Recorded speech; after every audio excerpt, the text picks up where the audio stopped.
So Michelle, it's 2:00, but right now in the Zoom room and even in person, we only have 4 members of PERC. I think Kate just logged in. So I don't know if you want to give everyone just a few more minutes to get, last minute. But with Kate logging in, we do have 5 members. We do have a quorum. Okay. We're still waiting for Kay and Patrick from what I showed. Yes. Adam, with Adam sending that email that he couldn't attend earlier this week, we would only have 7. We would only have 7 maximum. So. Okay. Yeah, whenever you're ready to start, I believe you're doing the beginning, correct? Yeah. So I mean, you're the chair. So if you want to go ahead and start, I can go ahead and read those instructions. If we can. Yeah, let's go ahead and start with those. That'd be great. Thank you. Yep, not a problem. So good afternoon, everyone. My name is Sam Camp. I'm the Economic Development Analyst. So to kick off the meeting, I'm just going to provide a few procedural reminders since we are doing a mixed mode meeting. The meeting is being recorded and broadcast on the city's YouTube channel and the public access cable channel 25. During the meeting, when you're not participating, please mute yourself by clicking the microphone icon found on the lower left-hand side of the Zoom menu next to the video icon. Muting your microphone during the meeting will make it easier for everyone to hear the current speaker. In some cases, I may mute or unmute people as needed to minimize distractions during the meeting. You can also turn your video camera on and off by clicking the video icon in the menu. For the purposes of the public meeting, when you are participating in the meeting, please turn your video on and state your name beforehand. When you are not participating in the meeting, please turn your video off to minimize distraction. In some cases, I may turn someone's video off if they are not actively participating to avoid that distraction. All motions will need to be stated clearly. After a motion is made and seconded, the chair will call on board members individually to provide their vote. When public comment is sought on an item, individuals participating via Zoom should use the raise your hand feature. Windows and Mac users can access this feature through the participants button at the bottom of their screen. Individuals will be called on by name and order in which they appear on the meeting host screen. When they're called on, please unmute yourself and state your name before speaking. The chair will then call for in-person public comment for any of those without access to technology that are here in the City Hall. Staff present will direct anyone in person to speak at the podium following social safety procedures.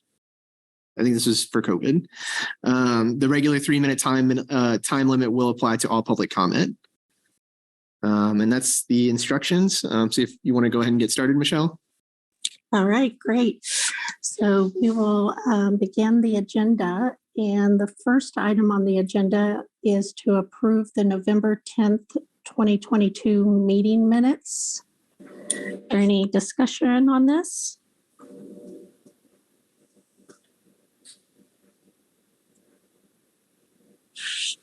Michelle, this is Christina Gentry. I move that we approve those minutes. All right, great. We have a motion on the floor. Any second? Michelle, this is John Matthews. I'd like to second that.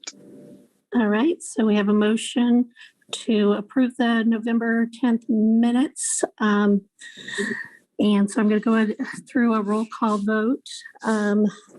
Brad? Aye. Christina? Yes. John? Aye. Kate? Aye. Don't believe Kay has came on yet. Patrick? Aye. And I am an aye. So we have 6 in favor and none against. So the motion carries. So the next item on the agenda is to review the request from the West District Improvement Company, LLC, which is a wholly owned company of the Kansas University Endowment Association for the crossing project and provide recommendation on the project area 1 TIF plan and the creation of a community improvement district. So I'm going to pass the discussion over to Britt for a little bit. Yeah, good Madam afternoon. Chairman. Sorry, Brett, this is Brad Burnside. I wanted to disclose to you that I have a conflict and I'll have to recuse myself from conversation concerning this project. All right, duly noted. Thank you, Brad. Yeah. Thanks, Brad. Good afternoon, PERC members and members of the audience. I'm Britt Krumkano, the Economic Development Director with the city. I'm going to start out by recapping just a couple of key points. I'd also like to introduce our consultants. Today we have on board with us Kevin Wimpy of Gilmore and Bell, and he will be available to field questions around the TIF and the CID. And then we have Tom Dinaway of Baker Tilly. This is a consultant who did the financial analysis, and he'll be able to field questions on that topic. So just to briefly recap, I hope you've all had a chance to see Kevin's fabulous presentation on what a TIF and TID is. But briefly, TIF or tax increment financing is an economic development tool. It works on the increment, which means the increased value due to improvements. So whatever the base was or what the property was pulling before is shielded from TIF. TIF can be either a property tax or sales tax. In the case of the crossing, they are only asking for a property tax TIF. And at that, they're asking for a 95%. TIF is good for 20 years by state statute. They are not asking for TIF sales tax, which also can be asked for.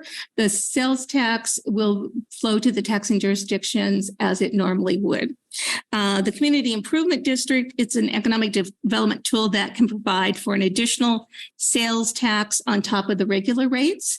In the case of the Crossing Project, they are asking for a 1.5% CID sales tax. So that'll be on top of our normal taxing jurisdiction tax rates. The CID by state statute is allowed for 22 years. Our policy has it at 20 years, but I believe that is probably a typo. All of our other economic development tools follow the state statute.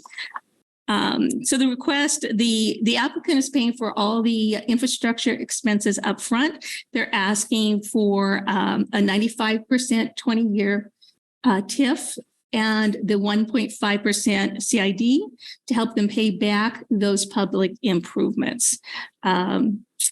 The project, the staff has reviewed it in terms of alignment with our policy, as well as in alignment with our strategic plans, and we feel like it meets both.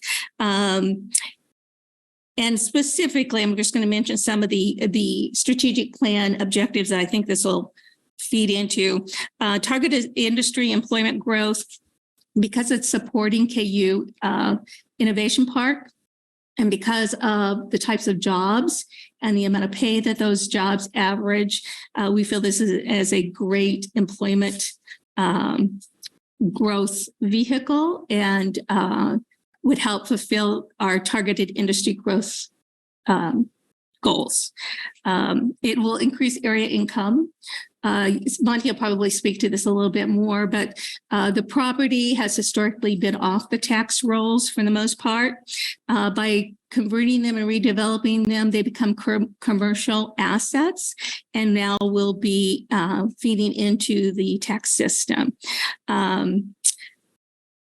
Once the incentive period is over, of course, then the property goes fully on the tax rolls in the city, in the county, and the taxing jurisdictions get the full benefit of that increased property value.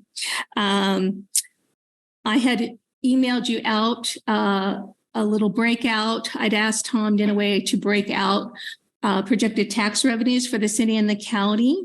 This is based on his analysis for the but-for and the feasibility study.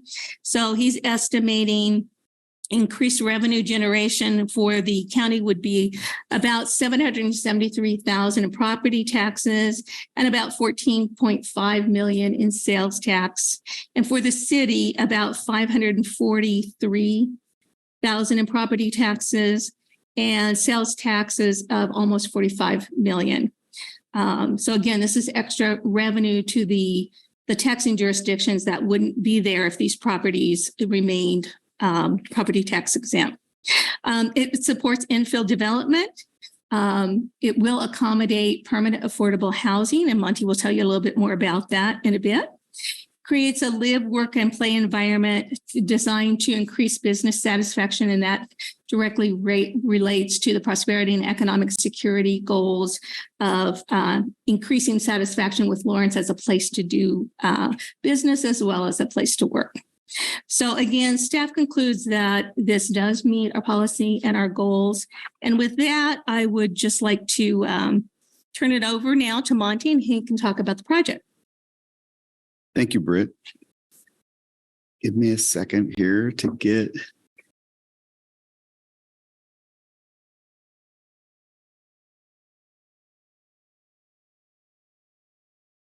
All right.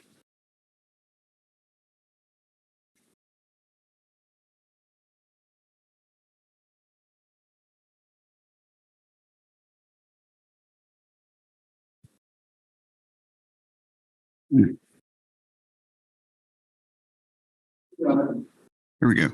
Okay. Just thank you for the opportunity to be here today. I'm Monty Sokup. I'm the Senior Vice President, Property Management or Property for KU Endowment. WIDIC, as I think was said earlier, is a wholly owned subsidiary of the Kansas University Endowment Association. We are the not-for-profit fundraising organization for the University of Kansas, established in 1891. Interestingly enough, we purchased this ground in 1942. And if I can paint a picture for you, Allen Fieldhouse was not there. It was a field. Everything on Daisy Hill was a field. And the university felt at that time that they needed to acquire this land to plan for the next 100 years for the university. Here we are. I don't know, my math isn't correct, but 70 or 80 years later. And this is the first opportunity we've really taken to really think about what this could be and how it could benefit the university.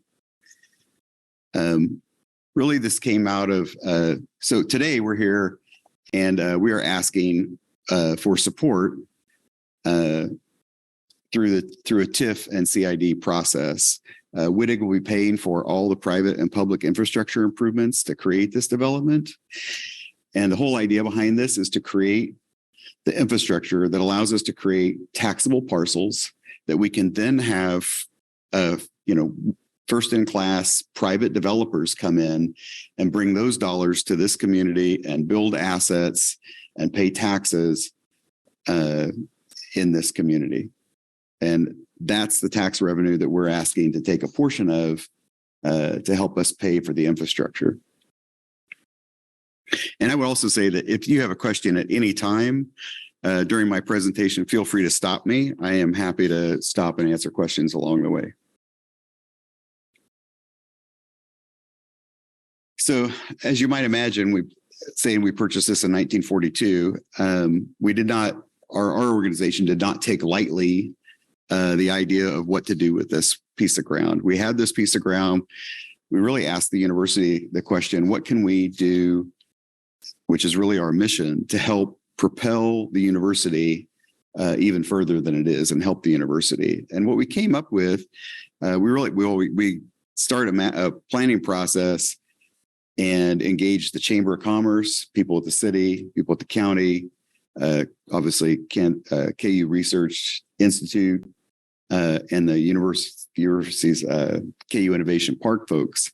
And what we came up with was really to attract companies and researchers and entrepreneurs that align with the strengths of KU, that'll enhance the KU's research portfolio, and really strengthen the R1 AAU standing of the University of Kansas. And if you're not familiar with that, the R1 AAU standing is a group of 60 public and private universities that are the top research universities in the country. And KU has been a part of that group since very nearly the beginning and at the turn of the 1900 in that area. So over 100 years, we've been in that group.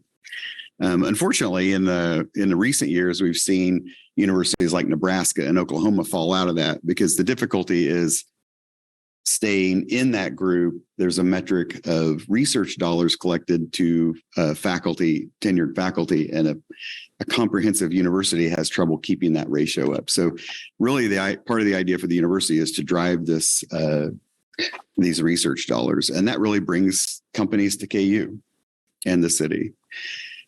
So we have a very successful enterprise over there. It's called the KU Innovation Park. It was originally called the BTBC, Bioscience and Business Technology Incubator. That organization basically opened its first building in 2010, and a couple of years later doubled in size. And then again this year opened its next building that again doubled it in size. Highly successful. They have 62 companies, 590 jobs, and a $35 million annual combined annual payroll.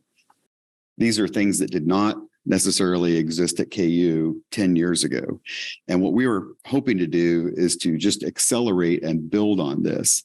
Part of what when we talked to them is that the things that they said were, what drives companies here, is how do we differentiate ourselves from Salina, from Omaha, Columbia, Wichita? What is it that differentiates us? It's the research at KU and this enterprise here that exists. So how do we enhance that? So that's where we really started this project. Those are the questions we asked. To do that, we came out with these outcomes that we really need to achieve. We need to be tied to KU brand. It's an international brand, and it helps draw companies here. And set us apart. The key elements, we want to control the edge condition, the architectural standards, placemaking, and branding. And we have an opportunity to respond to the market, the university, and the community really as a whole. And then ultimately effectively balance that with strategic impact and financial performance of a development like this. So we started looking, we hired Gensler and Gastinger Walker, which are large master planning architectural firms. We started looking at what we have, and really we have a research park, which is great. It's functioning, it's doing well. But it's a monoculture. You go, you do your research, you leave. There's really nothing else there that keeps someone there. So we said, what we really need is an innovation park where there are, a dozen things to do within walking distance. And then also create something to draw the community into that space so that the community can see the benefit, realize the benefit, and also create those collisions between researchers and the public and researchers of different disciplines. So I talked about creating infrastructure to build lots. So these are the private improvements that this project's undertaking. And you can see here on this chart, there's 1A, 1B, 1C, 1D, 1G. There are some lots across the street as well. So these are developable lots. And those are the parcels that would become taxable as we move forward with private asset class developers. We're also incorporating, because we're having to use part of the Schenck fields for recreation, we're creating 2 lit soccer fields there. And the great advantage of that is the 2 lit fields basically take the place of the 6 existing fields because of the amount of playtime. And the real beauty of that is over the summer, KU's rec services will not be using them. So we'll be able to partner with the city and allow public use on those and create really a public benefit in creating additional play space in Lawrence for soccer. The other thing that we're creating is you see this kind of green path through here. Those are trails, and it goes around really what is a large lake and park area. So we're creating a large greenway, which will be a public amenity and will ultimately connect the Lawrence Loop to the Jayhawk Trail. And if you're not familiar with the Jayhawk Trail, that is an ADA accessible path across the university and through the university. And, it'll help connect on the other side.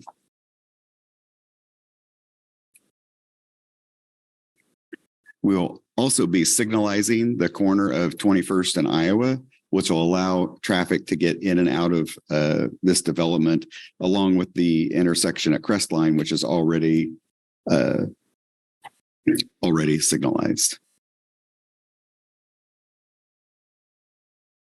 So when we started designing this, we ran into a couple really large challenges. There's agreement and a development agreement between the university and the city that basically says we won't push any more stormwater off of our site than we were doing so in about 1995. And we won't create in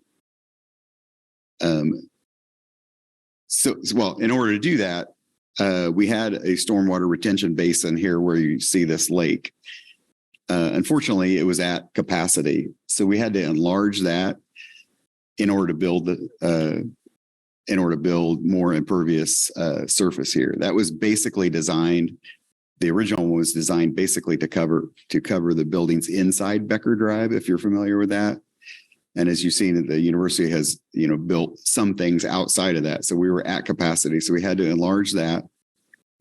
And we decided to make that a wet retention basin so that it'll be like a lake and an amenity, and then have obviously freeboard to absorb storm surge, and then meter that out into the system to meet the requirements.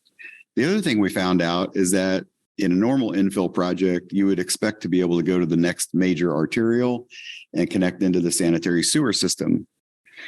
And when we started talking to Andy and David at the city, the city's sewer along Clinton Parkway was at capacity.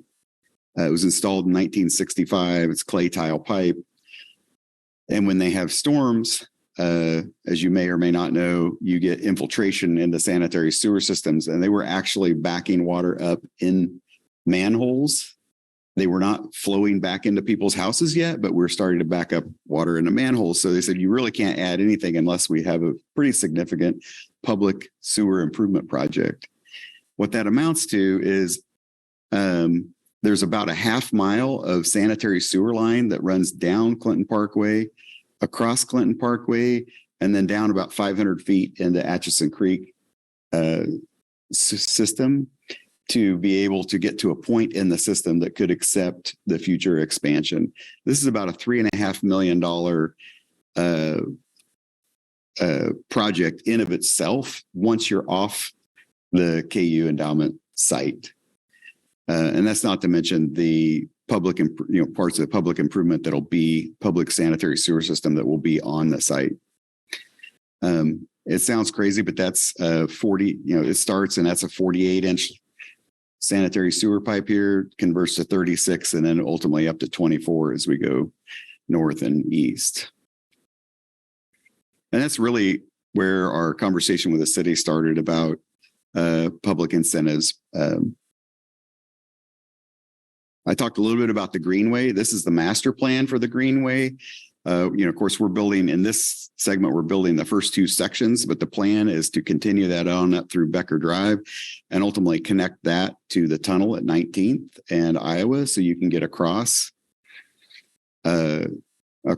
And the idea is that you create a bike and or walking path that again connects to the Lawrence Loop and connects you back to the university, again with the idea of bringing in public space and bringing the community up into and onto campus, kind of blurring the edge of campus, if you will.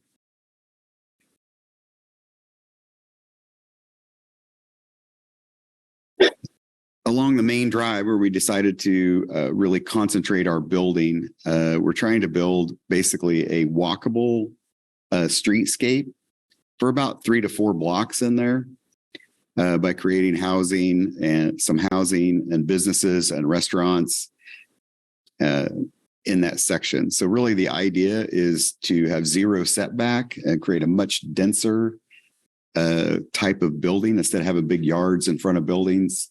Along this street, it'll be very dense. It'll have a feel probably more like Massachusetts Street than say Clinton Parkway. This is a street level view of what that looks like, where you see about, a 32-foot street, some parking, 16 to 18-foot sidewalk, and then buildings fronted right, with a zero setback right there on the street. And what you're looking at here is looking down Becker Drive, where you'd have private development on the left side and university and or research buildings on the right side. And we intend all of these buildings to either, if they're not, don't have storefront, that they would have mixed use, even the university buildings, to really create a complete street and activated street. So as we start to talk about the TIF, the area qualifies as a conservation area, which because of the age of the existing buildings within the TIF district, we're seeking a 95% of the incremental increased value for reimbursement, which Britt talked a little bit about, and a 1.5% sales tax.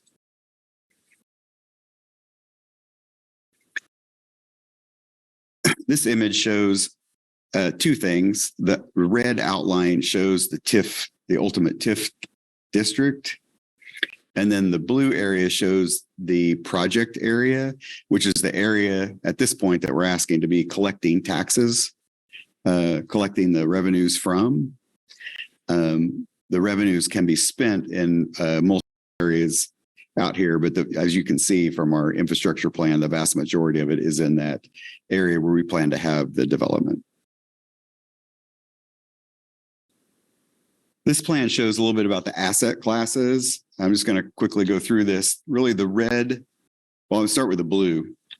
The blue are where we believe that the university and KU Innovation Park and research buildings would go, really on the kind of the north side of Becker. And again, those ones up in this area across from the yellow and the red we'd intend to be mixed use. The red buildings are commercial buildings. So we're working with a grocery store on this corner down here at 21st and Iowa, different restaurants, banks, coffee places. So we're having discussions with several different kinds of retailers. The yellow buildings are a housing product. Again, this is intended to be a highly amenitized housing product, more like you would see on the plaza or around UMKC, really targeted at young adults and young professionals. We're really trying to avoid the student population. One, we obviously don't want to hurt the university, but really we want this to be a little more centered around research and the people that might work in these buildings and might want to not have to drive to campus or whatever and can just really literally walk. And then this purple building is a daycare building. We are working, and in fact, actually construction will probably start fairly soon with the Hilltop, which is the university's child care center. They currently serve children 2 to 5, and this will add infant to 2. So about 138 new student opportunities. They're children, they call them students because it's an educational center, and but 138 additional children daycare spots there available. So I'm going to switch to affordable housing, and I don't know if Rebecca Buford was able to get on or not, but I've been working with Rebecca Buford. She's the executive director of the Tenants to Homeowners and the Lawrence Community Housing Trust. So the city's economic development policy has a requirement for providing affordable housing, and it's for this project, since we are only really developing the infrastructure and trying to bring on private developers to develop any housing products that we might have, it's almost impossible to push those responsibilities onto the private developers. So we offered a alternative plan or a proposed plan to provide affordable housing.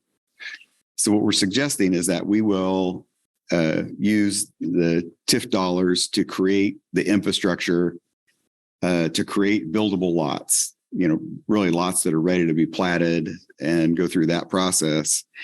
And then we would donate those lots to the Lawrence Community Housing Trust. And this does a couple things. It creates a permanently affordable situation.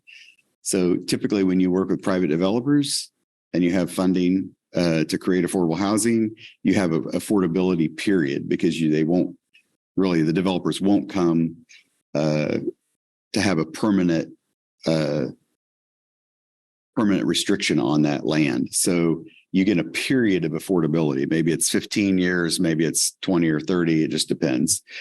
This proposal would provide permanently affordable housing because it would put it into the Lawrence Community Housing Trust, and the housing trust itself would own the ground and the assets, which really is kind of a nice feature. It also allows the Lawrence Community Housing Trust and tenants to homeowners to determine what kind of product is needed. And again, I say that's an advantage because when you work with a private developer, they really get to determine what product is provided. And often what we see is they provide studios and one bedrooms, which don't always meet the need of, for housing families and people with multiple people in their family in the community that need affordable housing options. So this option really allows tenants to homeowners to choose what kind of product they want to see. The acre and a half, if we looked at that, if we went back, if we go back to here, lot 1A is just a little over 2 acres. So it's just a little bit smaller than that. I guess 25% smaller. On that lot, we're anticipating we're going to build 200 units of apartments. So an acre and a half, can do a very large number of units if that's what tenants to homeowners wants to do, and they can get the correct zoning and everything to do that. I would say that's probably not what they're going to do because good practice is not put a lot of those in one place. You put them in a mixed development, or it would be enough to create about 13 single family homes. So I just want to give you a perspective on the size of that donation. The value of that land developed is approximately $1 million. If you look at the 13 developable single family lots. The beauty of this is that this blue area shows the area that we would like to make that donation within that block. This is intended to be a kind of a mixed style residential development. We have that there because it's next to the Marvone Meadows neighborhood, and we thought that would be, backyard to backyard neighbors would make the best transition over into our development to put residential against residential. So Rebecca and I haven't exactly figured out where that goes in there, but that's the area we're proposing that we put the affordable housing to mix it with market rate, the other market rate housing that we have going, will have going in that area. The picture on the left is from our design standards. So these are just some images of products that we like and we'd like to see developed in this area, but that is not we obviously aren't working on that part of the development at this time. Rebecca, are you still on? I don't see her. Do you see Rebecca? Rebecca was going to try to make it today, and she had another meeting that she had to get, so she may not be available. So really, at the end of the day, what we're trying to do is create, 21st Street as a gateway and welcoming entrance to KU. We're going to connect ourselves to the KU brand. Really, it's an entrance for KU Innovation Park, KU, and the Crossing. We want to mix mixed use of recreational opportunities and kind of create that live, work, play environment. And really, that's intended to attract the next generation of researchers and entrepreneurs, and to set the university's research area apart from research areas at other universities that don't have this opportunity. The plan connects this area to the main campus and provides a diverse mix of use and resources that strategically position the university for success. And I would include in the university the KU Innovation Park. So this is the pretty picture that our architects draw. This is the corner of 21st and Iowa, looking west down what would be Becker Drive. And again, on the right, you see these future university buildings, a couple private buildings at the entrance, a grocery to the left, a little more retail, and ultimately the two apartment complexes that we're hoping to build. And with that, I would open it up to questions. I did a lot of talking, so. All right. That was great, Monty. Thank you. Committee members, any questions? Yes, this is Christina Gentry, committee member, for this update to this, what looks to be a really great opportunity for Lawrence, not just KU, but it looks like all of Lawrence. So I'm pleased to see that the connection that was made to the Lawrence Loop. If you're not connected with the Lawrence Loop, or if for anyone who's not familiar, the Lawrence Loop is it's a paved trail that works to include about 22 miles long, circulating the city. So that's good to see. It also provides something that is in company with the ADA compliant trails. So this is also really great stuff. I heard you say too, and this is probably maybe a question that Rebecca can maybe answer at a later date, but I heard you talk about community improvements, and then I heard you say that the public improvements, the taxes that would get paid back to the community. And I'm just wondering also how affordable housing works into those property taxes. You said that the lot that is going to be afforded to the affordable housing aspect of this design would be like $1 million lot, costing about $1 million. I think I heard that word or that number thrown out. How much do you anticipate property taxes costing for that $1 million real estate property that you set aside for affordable housing? And how will that work to fund and go back into the community and help continue to fund affordable housing opportunities, if any? So maybe that's a question for Rebecca. Maybe you can help answer that part as well. Yeah, I can help with some of that. So if the land goes to the Lawrence Community Housing Trust, that is a tax exempt entity. So those houses being in that trust would be exempt as well. So I think that answers your question. I'm not sure. So, I can also just continue to follow up on that question and get more answers as they develop. My other question, part of this, was kind of asking about developer fees. How much of this project is dedicated to funding the developer fees? And are we getting outside funder or outside developers, or what do you anticipate that looks like for this project and the monies that are going to be asked for the project's development?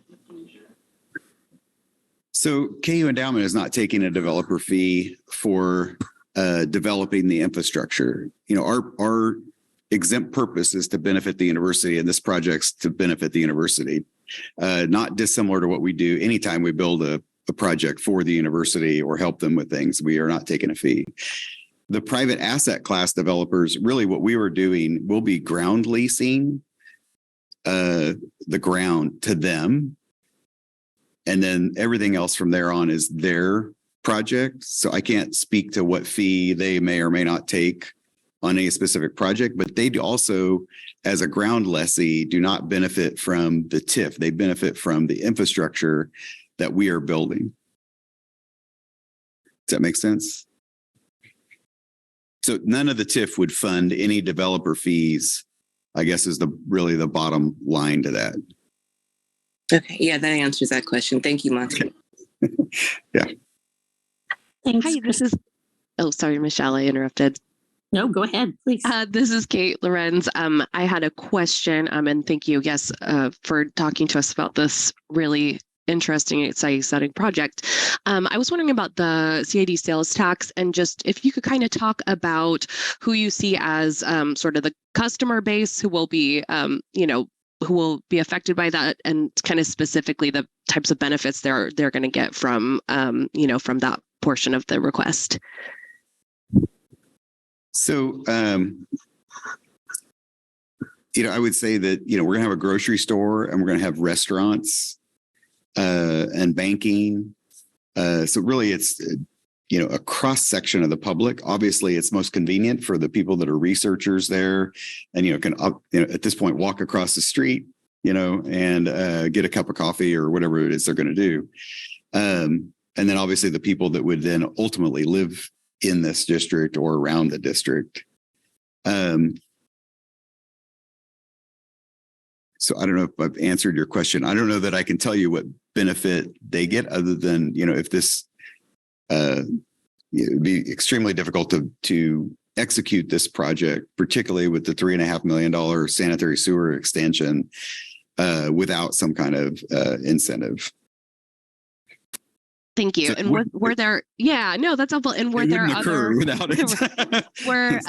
were there other, like that 1.5%? Were there other percentages sort of discussed, and that just ended up being the sort of best balance? Can you talk about that? Percentage on the CID? Yes. Yeah. I think typical is 1 to 1.5%.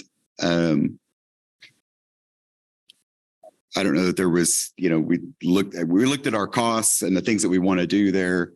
And really with to get the road, within the TIF expenses that are within the projection is the road that serves the affordable housing. So there's some future pieces there that aren't in the actual first phase of construction, but still early in the project. So I think, to accomplish some of those things, you look at the numbers and you figure out what your numbers need to be to accomplish what you're wanting to accomplish. So. Thank you. Yeah.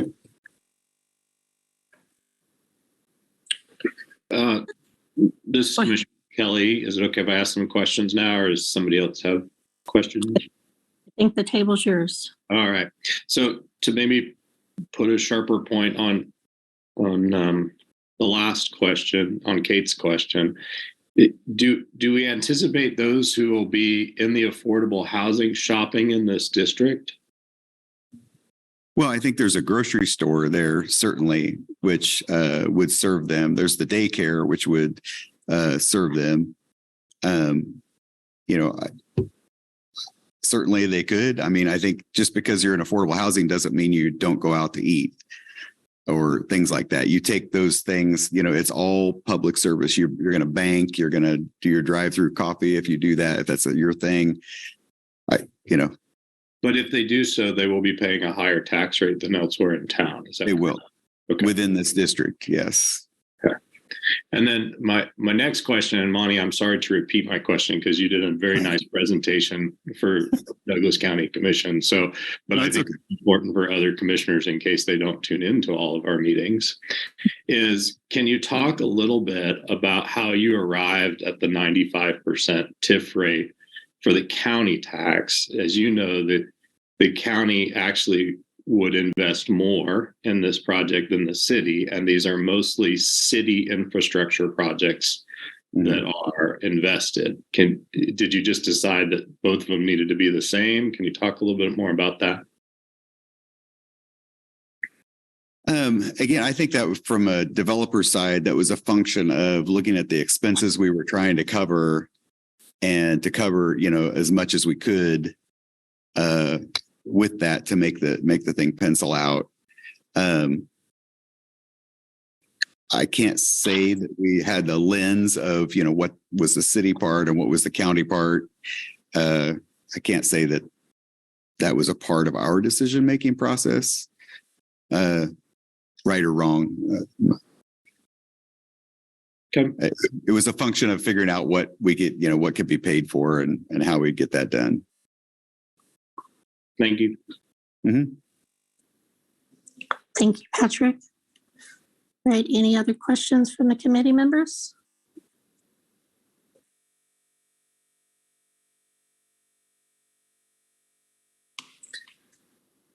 Okay, Monty, I just have a few questions for you. And first of all, I just want to state that I find this project pretty exciting, and I think it'd be a benefit to not only KU, but for the Lawrence community. And as far as, and this may be too early in the game, has there been any discussion of who you would be utilizing for the infrastructure? Would it be someone local, or would you be bringing out of town provider? No, that's a good question, Michelle.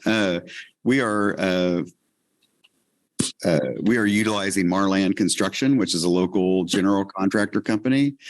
Their major subcontractor is King's Construction, who you may be familiar with. They have done a tremendous amount of work for the city and county on roads and, those kind of things. Lawrence Landscape, which is also a very significant contract, is our landscaper. So we are certainly trying to utilize our local contractors. Great. I like that answer. And then when you talk about the restaurants and so forth, has there been any interest at all with anyone yet? I know that's probably too early in the game, but I just was curious. So yeah, we do have interest. I'm not going to say any names. But a couple things here that we're trying to do. We've tried real hard to do two things. One, bring some concepts that are not in this area. So we're not moving a McDonald's from 23rd Street over here. We're trying not to avoid those things, because we know that's really a net zero gain for the county and the city, and as far as taxable base. So we're trying to bring some new things in, and we're also trying to mix in some local things. So I've had discussions with 2 local restaurateurs that have interest in doing something down here, not moving, but doing different concepts. Where that will go, I don't know, but we are certainly reaching out to local companies to try to have a kind of a mix. And I'd say the other thing is, we met with the chamber. Again, they were involved really early, and it was quite clear we want to try not to do any damage to downtown. We don't want to take things from downtown. Downtown's an incredible thing for this city. And it'd be a shame for us to damage or have a negative impact on that. So we're trying really hard to not do that. Okay, great. Mm-hmm. Exciting to hear. And then aside from, I think I read that the project would start in latter part of 2023, if I read that correctly. Any anticipation on completion time? We've actually started moving some dirt for this project. We don't have any infrastructure in place, but we're moving dirt at this point. We are, like I said, at this point, really working on shaping the retention basin and using some of that dirt to create the pad for the field. So we were underway on some of the low risk parts of this project, and things really, so we're underway. We anticipate signalizing the corner before students come back in August. Okay. That's the plan. Sanitary sewer work will start very shortly. And it's probably about just the sanitary sewer work is about a 4-month project in of itself. It's pretty significant undertaking. So I would say, if we have the roads will be done and the signalization would be done in August, September we'd probably be open, have streets open. We won't have any assets built at that point. Really, lots wouldn't be available until midsummer sometime for any asset class developers. So then you have whatever build time they have between 6 months and 2 years, depending on what they're building. Exactly. Okay. And then we expect the landscaping and stuff to be done by the end of 23. Okay. Great. So you don't plant grass in August. So at least not successfully. Yes. Okay. I probably just read that date wrong in there. So I believe that's my only questions right now. Committee, any other questions?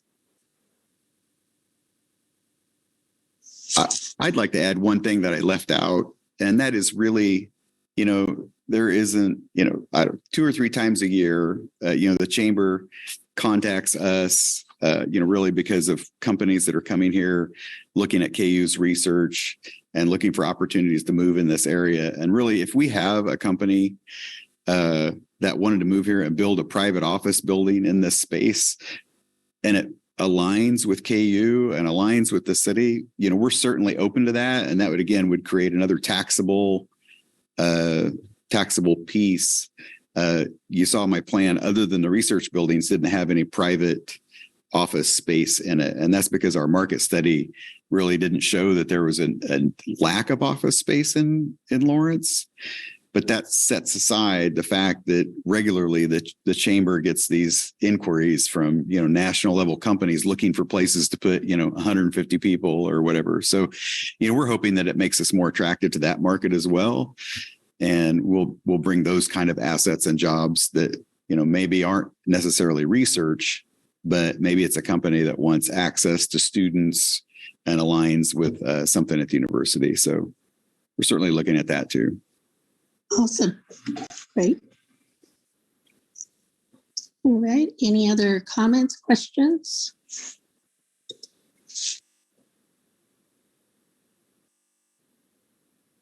All right. Does anyone want to entertain a motion? Michelle, I'd like to make some comments maybe before we have a motion, just to think about. And I am very supportive of this project. I think it's a great thing.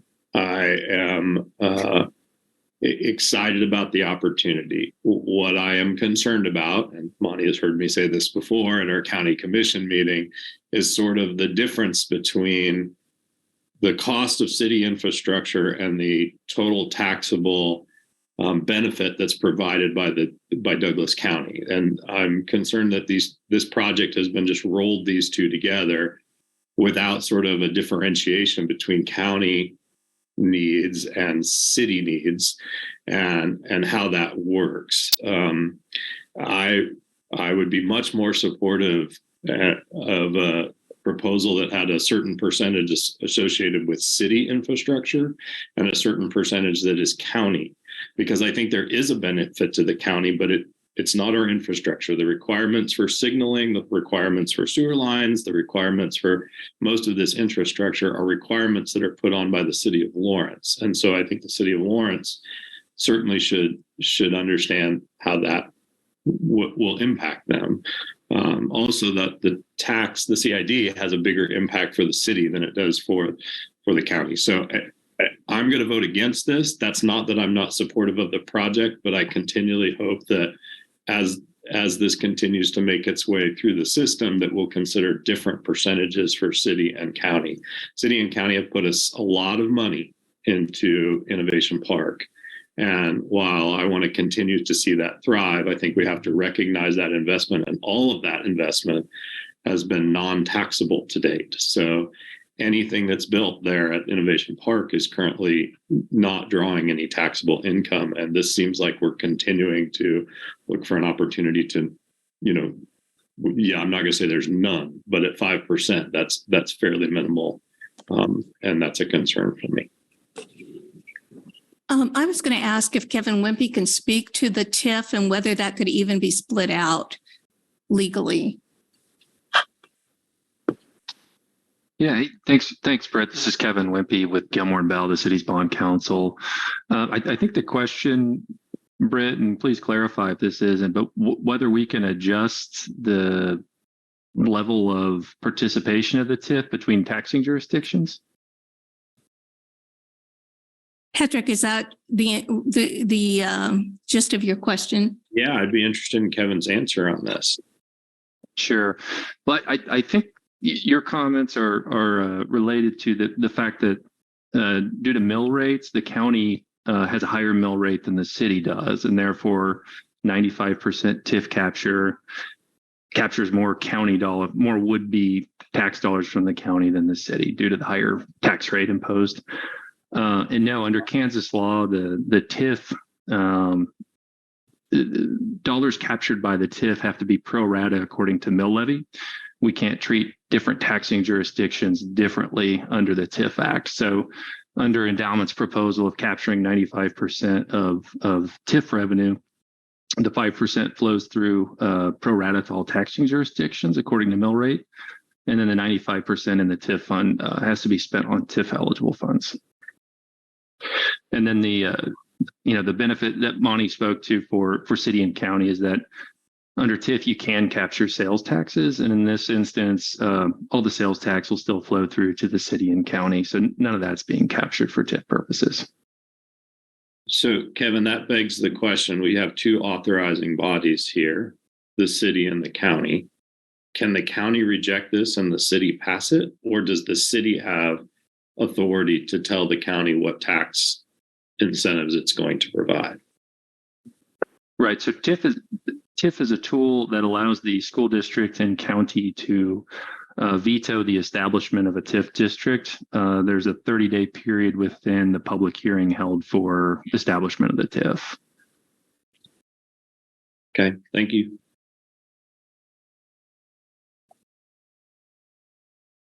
All right, any other questions?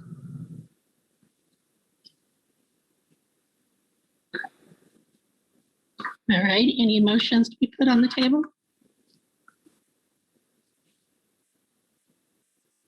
Michelle, this is Kate. Do we have any public comment? Perhaps I missed that. Do we have anyone? I'm not aware of any public comment. I do not see anybody with their hand raised in the virtual room. Chad, do you have any comment? Okay. Chairman, there's no public comment.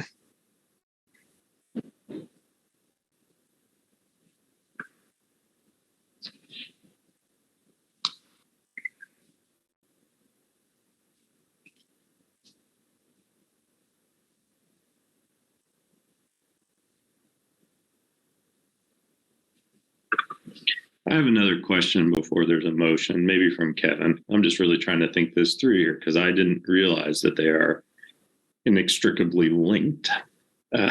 So is it possible to create a TIF that's just done by the city, or is that it's either like all three have to do it or none do it? Is that the way it works, Kevin? Right. So the sort of tagging on to the response from a minute ago.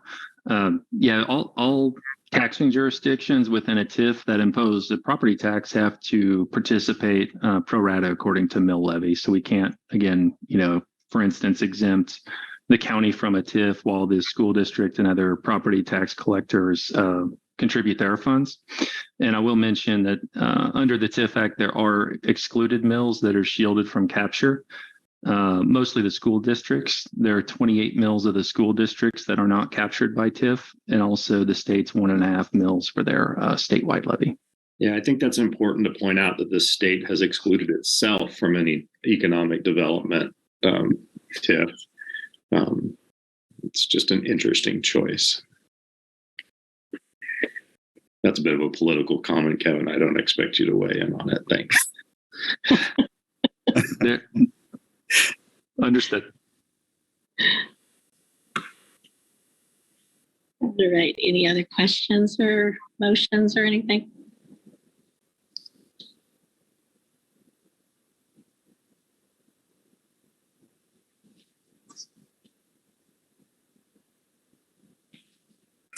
Michelle, this is Brad Burnside. I had a question for Patrick, and the questions he has raised are good ones.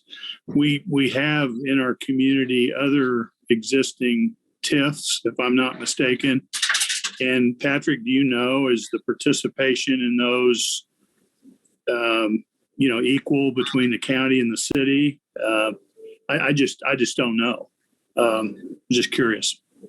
I don't know every TIF off the top of my head there, Brad. I appreciate your faith in me that I would, but my guess is, based on Kevin's response, is that it would have to be. Yeah. There's no way we could do anything different. But Yeah, that is correct. With the existing TIF districts, it's across the board. Yeah. Thank you. Yeah, it's just a curious investment for me, and a curious law that would require, that's a really interesting thing. I'm really sort of puzzled on this whole one. And while, again, I totally appreciate the project and I think it's good, it's essentially the county is paying for city infrastructure, or paying a percentage of city infrastructure. Mm-hmm. And there's been a lot of talk recently about lanes and who should pay for what, and other infrastructure improvements, and where we draw those lines. And this seems to be a situation where the line has already been drawn, and I just struggle with the situation that we're in. Mm-hmm.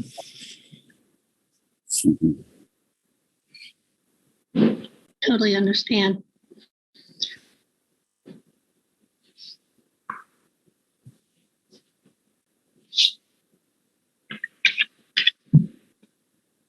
Any other questions, comments?